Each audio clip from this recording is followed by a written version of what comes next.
Welcome to Shah Group Educational Channel.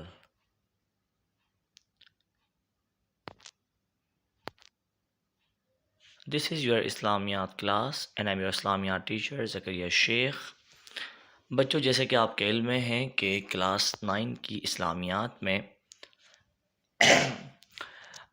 آج بیٹا ہمارا lecture ہے انٹروڈکشن آف حدیث اینڈ سنہ۔ گزشتہ کلاس میں بچوں ہم نے قرآن مجید کا تعارف مکمل کیا، آپ کو قرآن مجید کے حقوق اور آداب بتائے گئے، قرآن مجید کی خوبیاں بتائی گئیں، قرآن مجید کے فضائل اور ان ٹاپکس کے متعلق M C Qs, important questions section B اور سیکشن سی آپ کو ڈیٹیل میں بتایا گیا۔ بیٹا آج کا ہمارا ٹاپک ہے حدیث اور سنت۔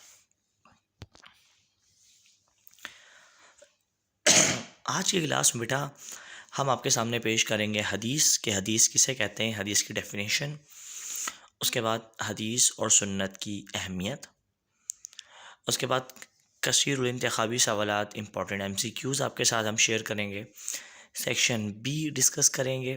سیکشن بی میں پہلا سوال ہم رکھیں گے سنت سے کیا مراد ہے، دوسرا سوال آپ کے سامنے پیش کریں گے حدیث کا لغوی معنی، تیسرا سوال ہمارا ہوگا بیٹا سنت کا لغوی معنی، اور چوتھا سوال ہوگا حدیث کا لغوی معنی۔ ان تمام سوالات کے جوابات انشاءاللہ آج کی کلاس میں آپ کو دیے جائیں گے۔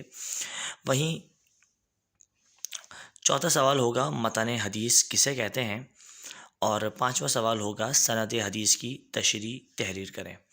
ان سوالات کے جوابات انشاءاللہ آج کی کلاس میں آپ کے ساتھ ہم شیئر کریں گے۔ اس کے بعد ہم چلیں گے بیٹا سیکشن سی کی طرف، اور سیکشن سی میں پہلا سوال آپ کے لیے ہوگا کہ حدیث اور سنت پر مضمون، اور دوسرا سوال ہوگا حدیث کی اقسام پر نوٹ۔ تو آئیے بیٹا بڑھتے ہیں آج کے لیکچر کی طرف۔ سب سے پہلے بیٹا حدیث کی اقسام، حدیث و سنت کی اہمیت آپ کے سامنے پیش کی جا رہی ہے۔ کہتے ہیں کہ لفظ حدیث کے لغوی معنی ہیں خبر، بات چیت اور نئی چیز کے۔ عام اصطلاح میں سرور کائنات صلی اللہ علیہ وسلم کے قول فعل کو حدیث کہتے ہیں، اور نبی کریم سے ہم تک جن لوگوں نے احادیث بیان کی ہیں انہیں ہم راوی، جبکہ راویوں کے سلسلے کو سند حدیث اور حدیث کی عبارت کو متن کہا جاتا ہے۔ بیٹا دیکھیں اس میں سب سے پہلے آپ کو حدیث کی ڈیفینیشن بتائے گی کہ حدیث کہتے کس کو ہیں۔ نبی کریم صلی اللہ علیہ وسلم کی بات چیت کو ہم حدیث کہتے ہیں، یعنی نبی کریم علیہ الصلوۃ والتسلیم نے جو کنورزیشن کری، جو باتیں کری، جو مکالمے کیے، جو آپ نے حکم فرمایا، جو آپ نے کیا، جو کام آپ نے پریکٹیکلی کیا، ان تمام کو ہم حدیث کے زمرے میں لے کر آتے ہیں، یعنی اس کو ہم حدیث کہتے ہیں۔ اس کے ساتھ ساتھ جن لوگوں نے نبی کریم علیہ السلام سے حدیث سے آگے پہنچائی، یعنی ایک صحابی نے سرور کائنات صلی اللہ علیہ وسلم سے ایک حکم سنا اور اس کو آگے پہنچایا، تو ان صحابی کو بیٹا ہم راوی کہتے ہیں، ٹھیک ہے۔ اور راوی ظاہر سی بات ہے ایک شخص تو نہیں ہوتے، جیسے مثال کے طور پہ نبی کریم علیہ السلام نے ایک حکم فرمایا، حضرت ابوبکر صدیق رضی اللہ عنہ نے وہ سنا، تو حضرت ابوبکر کہلائیں گے راوی۔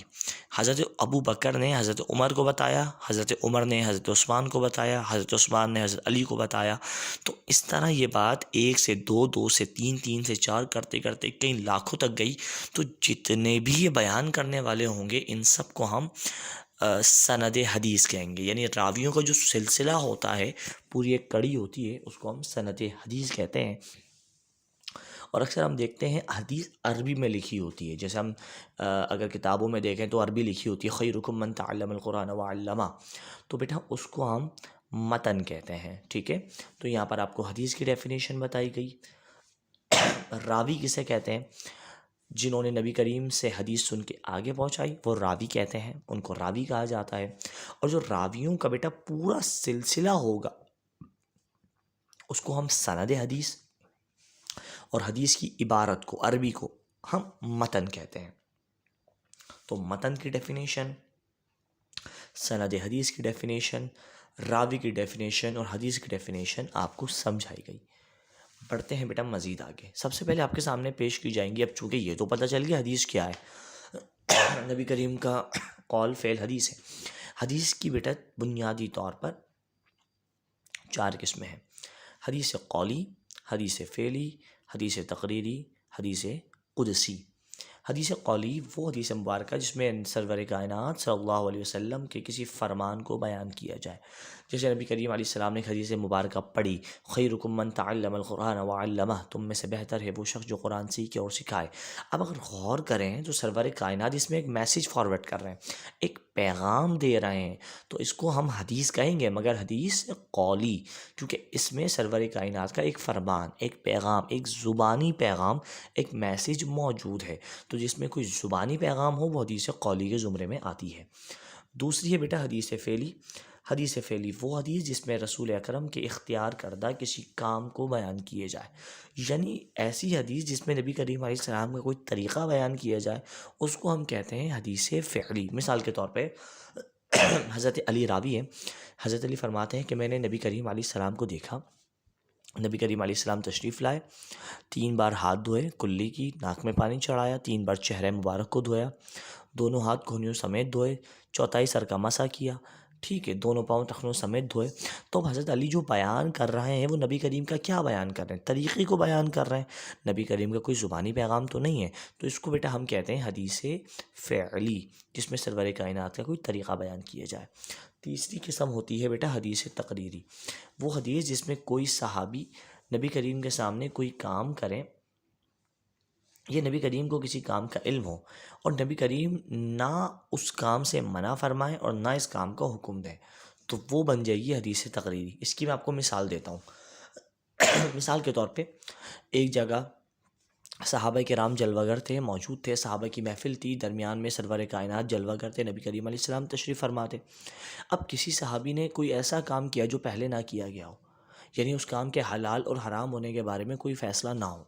نبی کریم علیہ السلام نے اس کام کو دیکھا اور اس کام کو دیکھنے کے بعد نبی کریم نے خاموشی اختیار فرما لی، سکوت اختیار فرما لیا، نہ یہ فرمایا کہ اے صحابی تم نے صحیح کیا، نہ یہ فرمایا کہ اے صحابی تم نے غلط کیا۔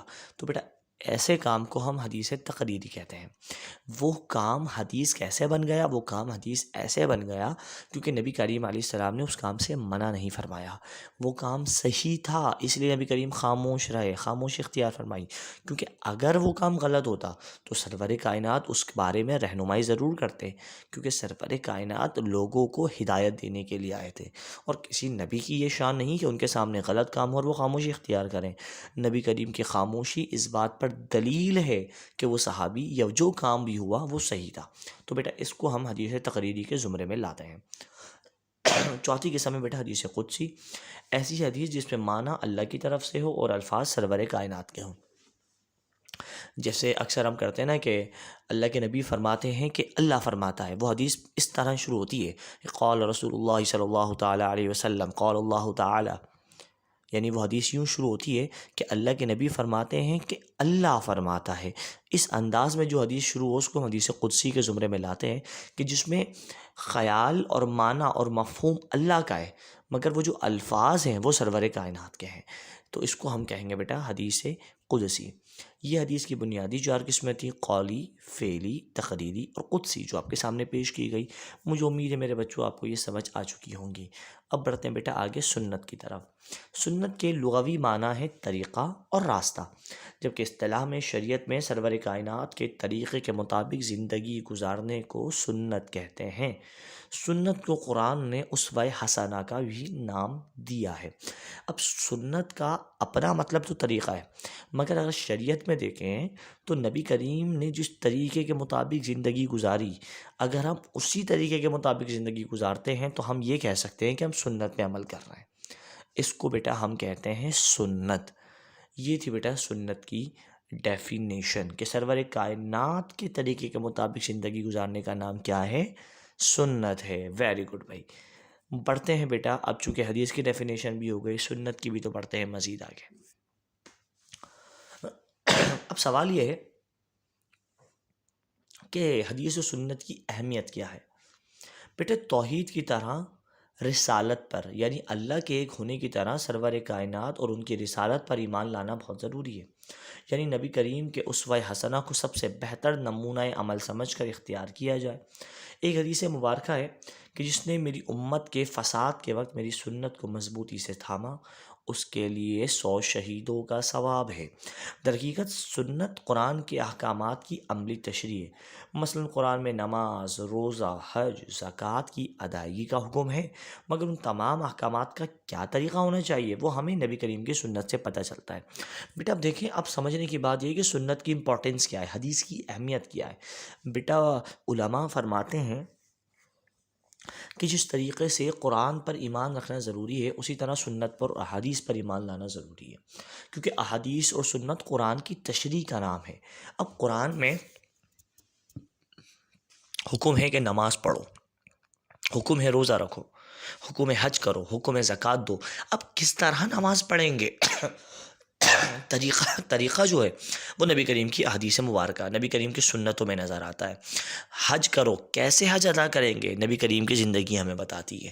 تو بیٹا جس طرح توحید پر ایمان رکھنا ضروری ہے، اسی طرح رسالت پر ایمان رکھنا ضروری ہے، اور جس طریقے سے قرآن پہ ایمان لانا ضروری ہے اور اس پر عمل کرنا ضروری ہے، اسی طرح احادیث اور سنتوں پر ایمان لانا اور اس پر عمل کرنا بھی ضروری ہے، کیونکہ وہ قرآن کی تشریح ہے، قرآن کی توضیح، قرآن کی وضاحت ہے۔ بغیر سنن اور احادیث کے ہم قرآن کے معنی اور مفہوم کو نہیں سمجھ سکتے۔ تو بیٹا یہ تھی حدیث اور سنت کی اہمیت۔ مجھے امید ہے یہاں تک کی بات آپ کو سمجھ آئی ہوگی۔ اب بڑھتے ہیں اہم MCQs کی طرف۔ سب سے پہلا بیٹا سوال ہے آپ سے، سنت کے لغوی معنی کیا ہے؟ بات چیت، قانون، رسم و رواج یا طریقہ؟ دیکھتے ہیں اس کا جواب کون دے گا۔ ویری گڈ میرا بیٹا، بالکل صحیح جواب دیا ہے آپ نے۔ سنت کا لغوی معنی ہے دال، طریقہ۔ سنت کا لغوی معنی ہے طریقہ، بالکل صحیح جواب۔ اگلا اہم MCQ اس اسٹیٹمنٹ آپ کے سامنے ہے کہ مفہوم اللہ کا ہو اور الفاظ نبی کریم کے، تو وہ حدیث کہلائے گی کیا؟ آپ کے آپشن ہے تقریری، فعلی، قولی، قدسی۔ جواب دیجئے۔ دیکھتے ہیں اس کا جواب اب کون دے گا۔ یہ ابھی بیٹا ہم پڑھ کے آ رہے ہیں۔ ارے ویری گڈ، بالکل آپ نے صحیح جواب دیا، بالکل صحیح جواب ہے۔ اب مفہوم اللہ کا ہے اور الفاظ سرور کائنات کے، اس کو بیٹا ہم کہیں گے حدیث قدسی۔ بالکل صحیح جواب۔ اگر دوسرے زاویے سے دیکھیں تو یہ حدیث قدسی کی ڈیفینیشن بھی ہے۔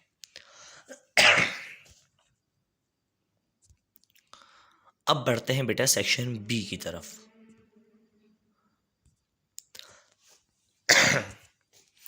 پہلا سوال آپ کے سامنے جو آج ہم نے لیکچر لیا، آپ کے سامنے آپ کو لیکچر دیا، اس میں جو سیکشن بی کا اہم کوشچن ہے وہ یہ کہ سنت سے کیا مراد ہے؟ اہم سوال ہے بیٹا، یہ بورڈ میں آ سکتا ہے۔ اس کا جواب ہے رسول اکرم کے اختیار کردہ طرز زندگی کو سنت کہتے ہیں، یعنی نبی کریم کی جو زندگی گزارنے کا طریقہ ہے اس کو ہم سنت کہتے ہیں۔ ارشاد ربانی ہے، بسم اللہ الرحمن الرحیم، وما آتاکم الرسول فخذوہ وما نہاکم عنہ فانتہوا، صدق اللہ العظیم۔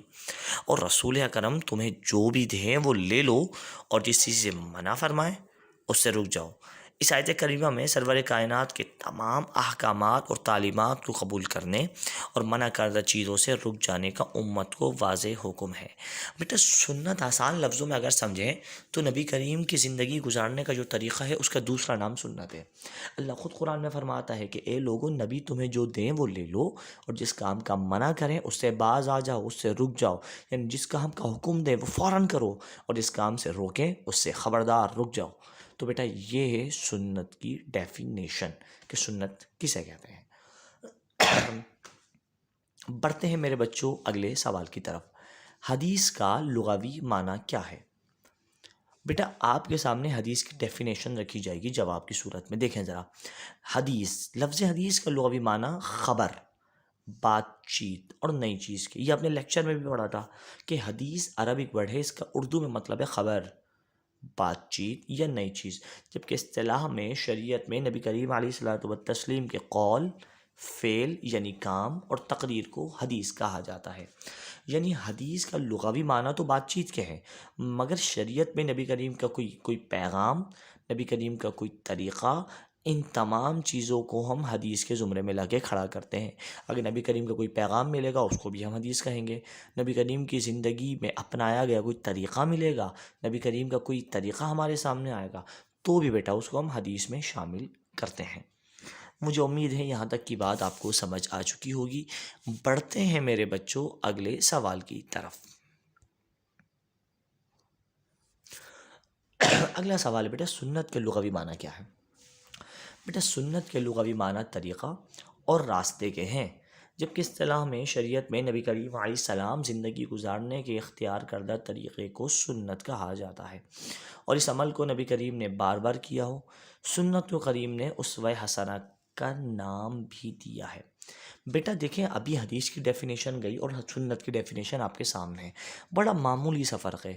حدیث اکثر بات چیت کے زمرے میں آتی ہے، سنت اکثر طریقے کے زمرے میں آتی ہے، یعنی نبی کریم کا جو قول، جو پیغام ہوگا اس کو ہم حدیث کے زمرے میں لائیں گے، اور نبی کریم کی زندگی گزارنے کا جو طریقہ ہوگا اس کو ہم سنت کے زمرے میں لے کر آتے ہیں۔ یہ تھا بیٹا، یہ تھی آپ کے سامنے سنت کی ڈیفینیشن، یعنی سنت کی تعریف۔ اگلا سوال ہے بیٹا، متن حدیث کسے کہتے ہیں؟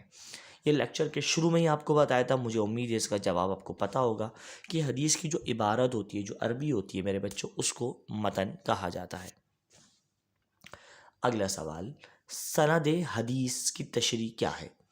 بیٹا احادیث کے راویوں کے سلسلے کو سند حدیث کہا جاتا ہے، یعنی جس شخص نے بذات خود نبی کریم کی زبان مبارک سے کوئی حدیث سنی اور پھر کسی دوسرے شخص کو اس نے سنائی، تو اس راویوں کے سلسلے کو سند حدیث کہتے ہیں۔ جس میں حدیث میں راویوں کا مکمل نام سلسلہ وار نقل ہو، وہ مستند حدیث کہلاتی ہے۔ یہ بات کو سمجھیے، مثال کے طور پہ حضرت ابوبکر صدیق رضی اللہ عنہ نے خود حدیث نبی کریم سے سنی اور آگے سنائی، تو ابوبکر صدیق بن گئے راوی۔ حضرت عمر نے ابوبکر سے سنی اور آگے سنائی، تو حضرت عمر بن گئے دوسرے راوی۔ حضرت عثمان نے سنی، آگے سنائی، تو وہ بن گئے تیسرے راوی۔ حضرت علی نے حضرت عثمان سے سنی اور آگے سنائی، تو وہ بن گئے چوتھے راوی۔ تو یہ تو پوری کڑی ہے، یہ جو پورا سلسلہ ہے، اس کو ہم کہتے ہیں سند حدیث۔ ٹھیک ہے میرے بچوں، راویوں کا، روایت کرنے والوں کا جو سلسلہ ہے، اس کو پورے کو ہم نام دے دیتے ہیں سند حدیث کا۔ اور جس میں سند حدیث پوری ہو، یعنی پورا سلسلہ نبی کریم سے جا کے ملتا ہو، اس کو ہم کہتے ہیں مستند حدیث۔ مجھے امید ہے سند حدیث اور مستند حدیث آپ کو سمجھ آ چکی ہوگی۔ اب بڑھتے ہیں بیٹا سیکشن سی، بیانیہ سوالات کی طرف۔ پہلا سوال جو موسٹ امپورٹنٹ کوشچن ہے آج کے لیکچر میں، وہ ہے حدیث اور سنت پر مضمون تحریر کریں۔ بیٹا اس کا جواب کچھ اس طرح تحریر ہوگا جو آپ کے سامنے اسکرین پہ ہے۔ سب سے پہلے حدیث، لفظ حدیث کے لغوی معنی خبر اور بات چیت اور نئی چیز کے ہیں۔ اصطلاح میں سرور کائنات علیہ الصلوۃ والتسلیم کے قول، فعل اور تقریر کو حدیث کہا جاتا ہے۔ اسی طرح حدیث کو خبر اور سنت بھی کہا جاتا ہے، جبکہ حضور اکرم صلی اللہ علیہ وسلم سے ہم تک جن لوگوں نے یہ حدیث بیان کی ہیں ان کو راوی، اور راویوں کے سلسلے کو سند حدیث کہا جاتا ہے۔ حدیث کی عبارت کو متن کہا جاتا ہے۔ اس کے بعد بیٹا اس میں ہم ذکر کریں گے سنت کا لغوی معنی، کہ سنت کا لغوی معنی طریقہ اور راستے کے ہیں۔ اصطلاح میں شریعت میں نبی کریم علیہ السلام کی زندگی گزارنے کے اختیار کردہ طریقے کو کہا جاتا ہے، اور اس عمل کو نبی کریم علیہ الصلوۃ والتسلیم نے بار بار کیا ہو۔ سنت کو قرآن کریم نے اسوہ حسنہ کے نام سے تعبیر کیا۔ یعنی سب سے پہلے آپ کو بیٹا بتایا گیا کہ راوی کسے کہتے ہیں، راویوں کے سلسلے کو کیا کہتے ہیں، متن حدیث کہتے ہیں، ٹھیک ہے۔ اس کے بعد آپ کو سنت کے لغوی معنی بتایا گیا کہ سنت کا لغوی معنی طریقہ اور راستہ۔ اس طریقے سے آپ جواب کو تحریر کریں گے۔ اس کے بعد بیٹا اس جواب میں آپ جوڑیں گے حدیث اور سنت کی اہمیت کو۔ اسلام میں جس طرح اللہ رب العزت کی توحید پر یقین کامل رکھنا ضروری ہے، اسی طرح سرور کائنات کی رسالت پر ایمان لانا بھی اہم ہے۔ یعنی سرور کائنات پر ایمان لانے کا مطلب یہ ہے کہ نبی کریم کے اسوہ حسنہ کو سب سے بہتر نمونہ عمل سمجھ کر اللہ کے احکامات پورے کیے جائیں۔ حدیث و سنت پہ بیٹا ہم مضمون لکھیں گے تو پہلے حدیث کے بارے میں پوری بات بتائیں گے کہ حدیث کیا ہے، حدیث کا لغوی معنی، اصطلاحی معنی، ٹھیک ہے، عبارت، متن حدیث وہ تمام باتیں بتائیں گے، پھر ہم سنت کا لغوی معنی، سنت کا اصطلاحی معنی بتائیں گے، پھر ہم حدیث و سنت دونوں کی اہمیت بتا دیں گے، یعنی پہلے ہم نے حدیث کو ڈیفائن کرنا ہے، پھر ہم نے سنت کو ڈیفائن کرنا ہے، پھر ہم نے ان دونوں کی امپورٹنس بتانی ہے کہ جس طرح قرآن پہ ایمان رکھنا ضروری ہے اسی طرح حدیث و سنت پر بھی ایمان لانا ضروری ہے، کیونکہ حدیث و سنت اصل میں یہ تشریح ہے کس کی؟ قرآن کریم کی۔ قرآن کو بغیر حدیث و سنت کے سمجھنا تقریباً میں کہوں گا بہت زیادہ مشکل ہے، یہ مجتہدین کا کام ہے، اور مجتہدین بھی قرآن کو سمجھنے میں حدیث و سنت کا سہارا لیتے ہیں۔ ارشاد ربانی ہے، تمہارے لیے پیغمبر کی ذات میں بہترین نمونہ موجود ہے۔ سرور کائنات کی مبارک ہستی ہمارے لیے ہر وقت مشعل راہ اور نمونہ عمل ہے۔ ہماری فلاح تبھی ممکن ہے جب ہم اپنی سیرت اور کردار اور عمل کو نبی کریم علیہ السلام کے اسوہ حسنہ میں ڈال لیں اور زندگی کے ہر شعبے میں نبی کریم کی ہدایت اور تعلیمات کو اپنائیں۔ یہ ہدایت حدیث اور سنت کی شکل میں موجود ہے، یعنی نبی کریم علیہ السلام کی زندگی پر عمل کیے بغیر ہم کامیابی حاصل نہیں کر سکتے، اور نبی کریم کی زندگی کا دوسرا نام ہے بیٹا حدیث و سنت، یعنی حدیث و سنت پر عمل کیے بغیر ہم زندگی میں کبھی کامیاب نہیں ہو سکتے۔